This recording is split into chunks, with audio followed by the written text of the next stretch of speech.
China is insisting that reincarnation or successor of the Dalai Lama must be approved by the central government after Tibet's exiled spiritual leader said he would have a successor after his death. This came after the almost 90-year-old current Dalai Lama confirmed there will be a successor.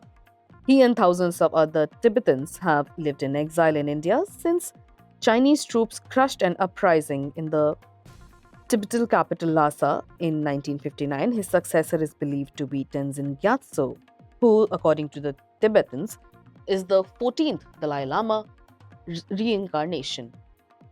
Is the 14th reincarnation of the Dalai Lama. He too lives in exile since he was 23. China, which views the current Dalai Lama as a separatist, countered that Beijing has the final say on who the successor will be.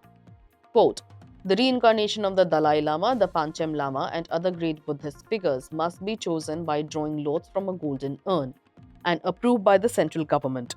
Foreign Ministry spokeswoman Mao Ning said at a regular news briefing, referring to a method introduced by Qing dynasty emperor in the 18th century. Quote, the Chinese government implements a policy of freedom of religious belief, but there are regulations on religious affairs and methods for managing the reincarnation of Tibetan living Buddhas, Mao said. The Dalai Lama's statement on succession was a landmark decision for Tibetans, many of whom had feared a future without a leader, as well as for global supporters who see the Dalai Lama as a symbol of non-violence, compassion, and the enduring struggle for Tibetan culture under Chinese rule.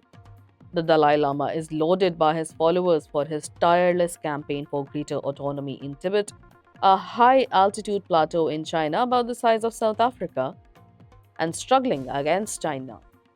The charismatic Nobel Prize winner, who said that the institution of the Dalai Lama would only continue if there is popular demand for the same. He said today that he had received multiple appeals over the past 14 years from Tibetan diaspora in exile, Buddhists from across the Himalayan region, Mongolia, and parts of Russia and China. Quote, earnestly requesting that the institution of Dalai Lama continue. Quote, in particular, I have received messages from various channels from Tibetans in Tibet making the same appeal, he said in a video broadcast at the start of a meeting of religious leaders in Himachal Pradesh's Dharamshala, where he has lived for decades. In accordance with this request, he said, quote, I am affirming that the institution of Dalai Lama will continue, unquote.